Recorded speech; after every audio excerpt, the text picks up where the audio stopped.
She called herself Claire Dalton. She was polished, polite, and precise. Her accent just faint enough to seem interesting. Her resume just impressive enough to be believable. When she moved into the town of Marlow, Georgia, population 4,017, she didn't cause a stay. At first, she rented a modest blue house at the edge of town near the railroad tracks and got a job at the local real estate office, working under a broker who prided himself on giving second chances. Claire always smiled, brought homemade scones to the office, and learned everyone's name by the second day.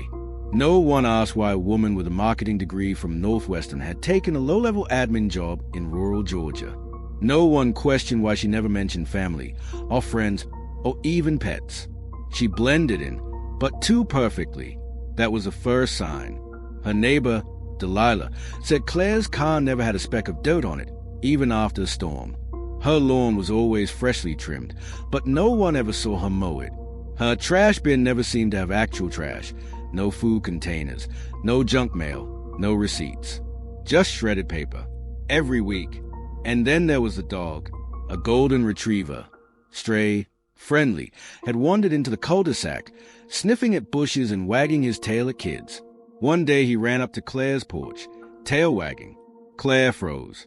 Not the kind of freeze where you're surprised. The kind where your body is reliving something. She didn't move, didn't speak, just stared at the dog like it had crawled out of a nightmare. Then she turned, walked inside, and slammed the door. Delilah said it was the first time she saw the smile slip. It wasn't until the fire that people started digging. The fire started on a Thursday, July 3rd. The heat index had reached 105, and fireworks stands lined the town square. Around 9:45 p.m., flames erupted from the back of the real estate office. By 10 o'clock, it was gone, engulfed. Fire investigators blamed faulty wiring, but the security footage told a different story. The fire wasn't started inside the building. It started in Claire's car, which wasn't supposed to be there. She'd left work at 5:30 sharp. Like always, the parking lot was empty. But at 9:42 p.m., her silver Toyota pulled up, headlights off. She got out, holding something. She opened the trunk. A bright flash lit up the camera lens, then smoke. The next morning, Claire was gone. Her house was empty. Dresser drawers pulled out. Closets bare. The mattress stripped. Not a single dish in the cabinet. Just a single sticky note on the fridge. Some truths deserved a bone. Sheriff Langston put out a BOLO alert statewide. The FBI got involved within 48 hours, not because of the fire, but because of what was found under the floorboards of Claire's rental home. Buried in a steel lockbox, 3 passports, all with different names, all with her face. One was Claire Dalton. The second, Margaret Kane.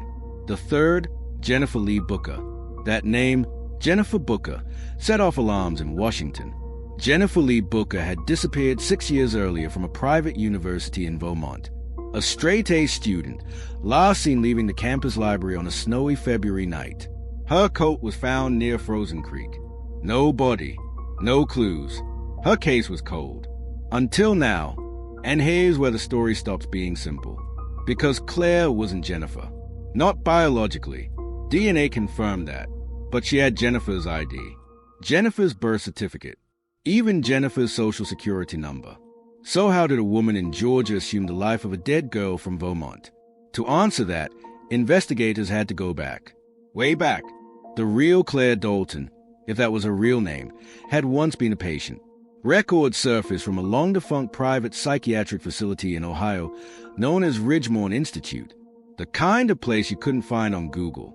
The kind of place where wealthy families send their troubled children.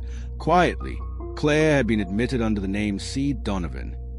Age 22, she had suffered, the notes claimed, from severe identity disassociation stemming from unresolved trauma. The report was cold. Sterile. No names of relatives. No follow-up. Just a discharge note. Patient left against medical advice. Untraceable. A year later, Jennifer Booker went missing. You see where this is going. Investigators suspect that Claire met Jennifer, possibly at a rest stop, possibly online. One theory suggests Jennifer was trying to help a tutoring program. Maybe she may have offered Claire a ride, or a room, Always a friendship. But Claire didn't want friendship. She wanted a new life. Jennifer was bright, trusting, and newly independent.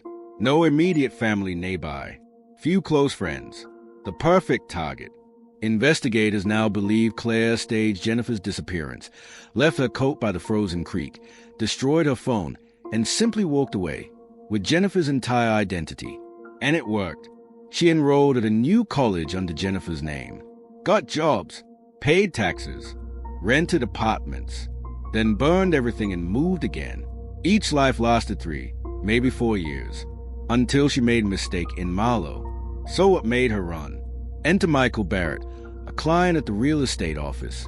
A former Army intelligence officer turned tech consultant, Michael had moved to Marlow for peace and quiet after a messy divorce. He met Claire at a property showing. He liked her. She was elegant but not flashy, polite but distant. They went for coffee, then dinner. But Michael was observant. He noticed the way she paused when he mentioned Vermont, how she flinched when a police car drove past, how she avoided restaurants with cameras. He'd seen that behavior before, in places where people didn't want to be seen. So he did a background check. And the background was too clean. No debt. No driver's license before 2019. No social media beyond the past 3 years. That's when he knew she was a ghost. He confronted her, gently, asked if she was in trouble. She smiled, said he'd been watching too many spy movies, and offered him a slice of lemon tart. That was the last time he saw her.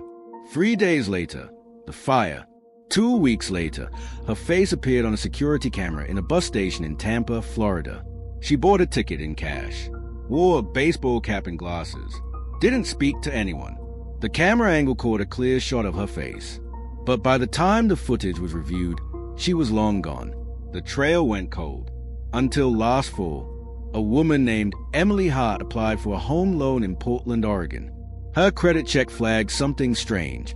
Her social security number was tied to a woman listed as deceased in 2017.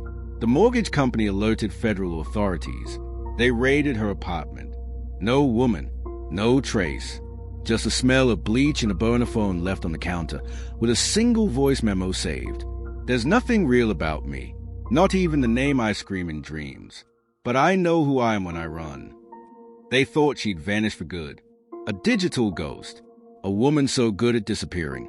She had full biometric systems, evaded facial recognition software, and slipped through the fingers of the FBI twice. But she hadn't vanished. She had evolved. It started with a tip. A private investigator named Selena Rowe, hired by a Seattle man to track his missing sister, stumbled onto a Craigslist ad. It wasn't the ad itself that caught her attention. It was a photo, a blurry image of a woman selling handmade soaps at a weekend farmer's market, smiling, holding up a jar of lavender scrub. The picture meant nothing to most people. But Selena had seen those eyes before, on a bolo list 3 years ago. The eyes belonged to Jennifer Booker, or Claire Dalton, or whoever she was now. Selena drove 93 miles that weekend and watched the woman in person. New name, new haircut, now a brunette with a southern accent and a limp. She called herself Marie. She ran a small organic skincare brand called Stillwater Botanicals. She had a paper trail, a tax ID, a post office box in a quiet Washington town called Belfair. She even had a rescue cat named Basil. But Selena wasn't new to predators. She watched for 4 days, observed how Marie never parked in the same spot twice, how she always left her phone at the booth with an assistant before walking away, how she scanned every unfamiliar face for too long. Paranoia wasn't a side effect of guilt. For her, it was survival. On the 5th day, Selena sent a photo to the bureau. They dismissed it. Unconfirmed likeness. Possibly coincidental. Not actionable. So Selena acted alone. She left a note on Marie's car. Just 3 words. I know you. The next morning, Stillwater Botanicals shut down. The booth was gone. The cat was gone. The woman was gone. But she made a mistake. Selena had installed a GPS tracker under the car the night before. It pinged just once, at 4:37 a.m., on a remote logging road 18 miles outside of town. And then, silence. No movement. No signal. When police arrived 6 hours later, the car was there, Empty. Clean. Wiped down. But something else was waiting in the glove compartment. A printed photo, Selena walking away from her motel, and scrawled across it in Sharpie. Don't follow me. You're not the first. You won't be the last. It was the first time she'd broken her pattern. The first time she left a direct message. It wasn't just evasion anymore. It was escalation. Forensic techs found fragments of a prepaid burner phone in the woods. Nearby, buried beneath rocks and leaves, a leather-bound notebook. Inside, names. Dozens of them. Crossed out. Some with notes. Trish, too nosy. Ellen, suspicious husband. Teresa, got sloppy. And one page, blank except for a single name. Selena Rowe. And beneath it, respect. The FBI now believes a woman once known as Claire Dalton may not have just assumed identities. She may have created them. Dozens. Entire lives. She didn't just mimic victims. She invented personas. Built businesses. Forged entire social circles. Some people may have worked with her, dated her, even loved her, without ever knowing who she truly was. Some speculate she was part of a larger operation. Identity laundering rings. Deepfake-assisted disappearances. Others believe she was acting alone, her mind a maze of trauma and control. Then came the San Diego incident. A body was found floating off the coast. Female, mid-30s, no ID, facial features bloated, hands mutilated, no prints could be pulled. But what stood out was what was in her mouth. A rolled photograph, waterlogged, faded. It showed the interior of a familiar house in Georgia. Claire Dalton's rental home. The woman had the same shoe size, same height, similar dental records. For 2 weeks, the media ran headlines, "Ghost woman found at last." But then the autopsy revealed something chilling. The woman had been dead for 3 days, and a security camera in Arizona had captured the real Claire walking into a private mail center 24 hours after that. Still alive, still watching, still running. The San Diego body had been planted. A decoy, a message. On her way out of the mail center, she dropped something into the trash. A copy of the local newspaper, circled in red ink. Police baffled by identity of floating woman. Beside it, a sticky note. You're always chasing the wrong corpse. So who is she? A runaway with a gift for reinvention? A sociopath with a vendetta against stability? A product of a system that let her fall through every crack and made her a master at crawling between them? Some say she's a modern-day chameleon. Others call her a myth. But one thing's certain. She's watching. Every report, every news alert, every Reddit thread. And she's already someone else. Maybe she's behind a desk, filing insurance claims. Maybe she's brewing coffee at a college town cafe. Maybe she's a new neighbor on your street who bakes too much and smiles too wide. She knows how to blend in. She's done it before. And if you look hard enough, if you catch her eyes in just the right light, you might see something she tries so hard to hide. Not guilt, not fear, but calculation. Because she isn't running anymore. She's circling back. And you? You might already be in her story.